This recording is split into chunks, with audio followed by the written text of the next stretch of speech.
Así que es el momento de saludar en plató abierto a Jesús López Bande. Él es médico homeópata e incluso muy buenas tardes, noches. A partir de las 9 ya es dudoso decir tardes o noches, sí. Casi noches, ¿verdad? Incluso los días son más pequeños. ¿Verdad? Sí.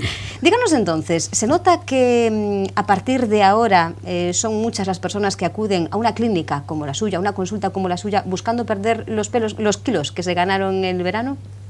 Sí, obviamente después de las vacaciones siempre hay propósitos de enmienda y no cabe duda que el verano es una época propicia para que nos pasemos por relaciones sociales, porque la temperatura así lo exige, porque las vacaciones de mucha gente pues las toman en parte pues por el lado nutritivo, ¿no? Entonces bueno, es una época para hacer un examen de conciencia. Y al no vivir estrés parece que también se gana un poco más de peso, ¿no?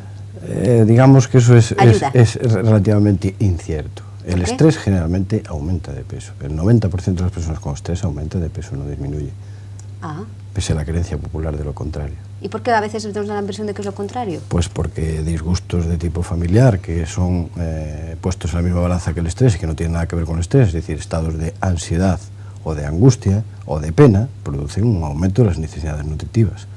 Y por lo mismo, en el momento que se está padeciendo el trastorno, pues se puede disminuir perfectamente el apetito. El estrés no, el estrés es, digamos que es un nerviosismo continuado, una desadaptación al medio y eso conlleva trastornos nutritivos.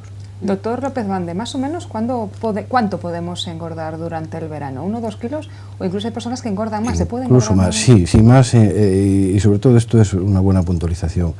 En realidad, parte del secreto de que se engorde más en verano, a pesar de la famosa idea de que la retención de líquidos que sucede con el calor puede hacernos ganar más volumen que en realidad peso, seguramente sea debido al consumo de cantidades mayores que durante el resto del año de bebidas edulcoradas o azucaradas y del consumo de alcohol.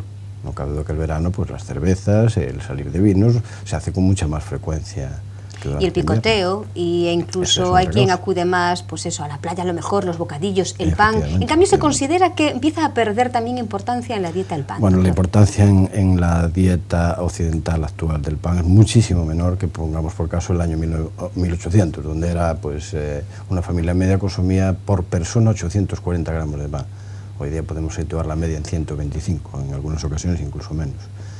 No cabe duda que es un cereal, es un alimento más y como tal debe ser considerado. Ni es patrimonio de clases poco favorecidas de antaño, ni es ahora tan denostable como pretenden algunos dietistas como para rechazarlo radicalmente. En la época de adelgazamiento hay que suprimir los alimentos que son más calóricos y que tienen menos influencia sobre el mantenimiento del estado proteico del cuerpo, entonces a veces se reduce, pero no siempre es necesario reducir el pan. Así que si queremos alcanzar esos kilos que hemos ganado en verano, hay que eliminar el pan de nuestra dieta. Al menos es uno de los alimentos que más fáciles de prescindir, no tanto porque sus cualidades energéticas sean grandes, que lo son, como cereal que es, sino porque la cantidad es muy difícil de valorar. Incluso por el dietista, cuando yo pregunto a mis pacientes de manera genérica al inicio de la consulta cuál es su dieta habitual, que les exijo que me la escriban para tener constancia clara de cómo es el hábito, porque uno cree que come de manera, como me dicen mis pacientes, normal.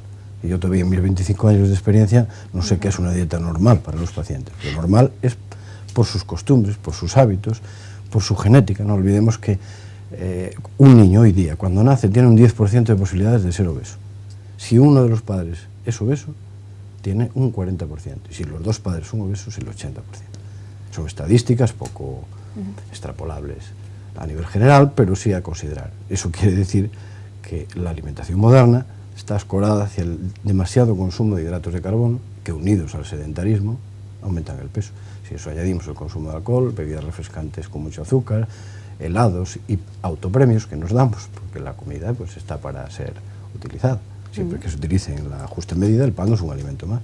El pan, y también uno de los primeros alimentos que retiramos cuando queremos perder esos kilos de más son las patatas. ¿También estamos en lo cierto? Las féculas y los almidones entran dentro de ese grupo que los dietistas llamamos carbohidratos de absorción rápida. Quizá la patata no es de tanta absorción rápida como los azúcares refinados y no debía ser tan proscrita.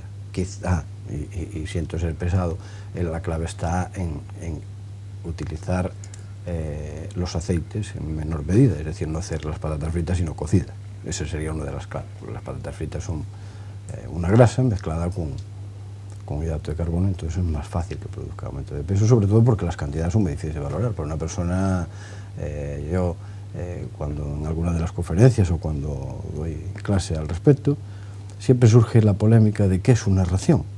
Está muy documentada, muy escrita, pero la contundencia con la que me respondió un día un profesor francés, de Gerard Debris, la conclusión que él estableció es que la ración dietética de una persona es la que le pone su madre en la infancia. A partir de ese momento determina la necesidad que va a tener la necesidad de su que organismo luego a lo largo de todos sus en el años. futuro se tendrá. Por eso es importantísimo el nivel preventivo en la infancia, porque eso conlleva ya unos hábitos correctos o incorrectos. En este caso estamos hablando de los incorrectos, pero también hay padres que se preocupan mucho de la corrección de la alimentación. Y esos niños tienen muchísima más facilidad en el futuro para saber lo que es una verdadera ración.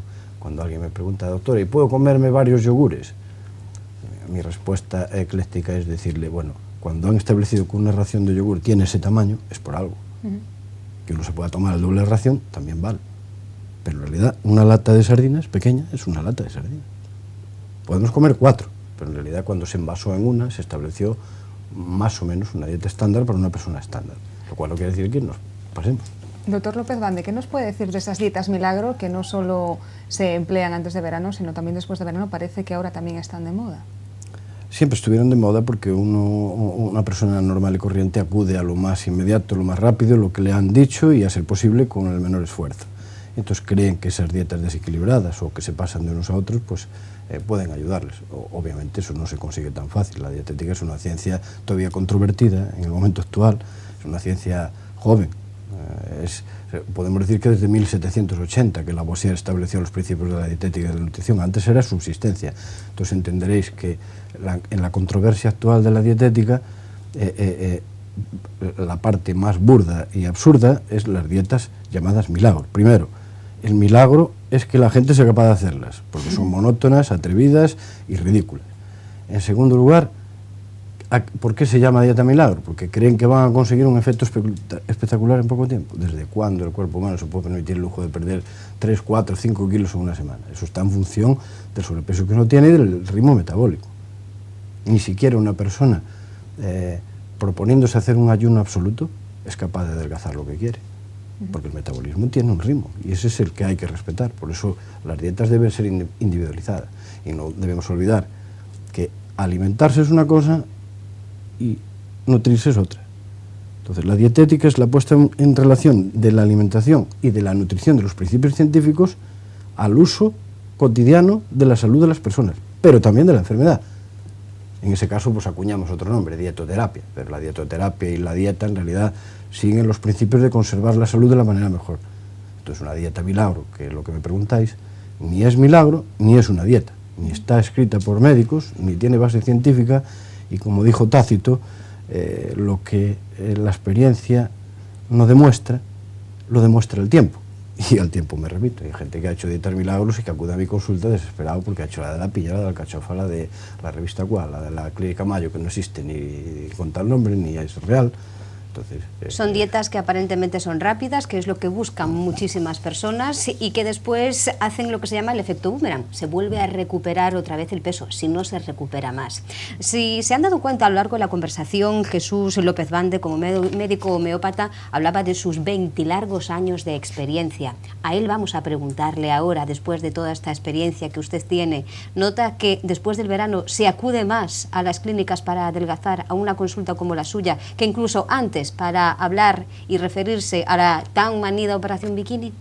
A ver, cambiaron un poco los tiempos y en este sentido quizá observo, a diferencia de hace unos años, en que como las vacaciones son más espaciadas, digamos que no todo el mundo las toma en agosto, no todo el mundo las toma en julio, sí hay una especie de rebelión hacia el aumento de peso cuando uno vuelve a casa y hace propósitos de todo tipo, desde comprarse una enciclopedia hasta estudiar inglés, hasta dejar de fumar, dejar de fumar, etc. Entonces, en ese sentido, sí es un impasse, el de antes de vacaciones y después de vacaciones.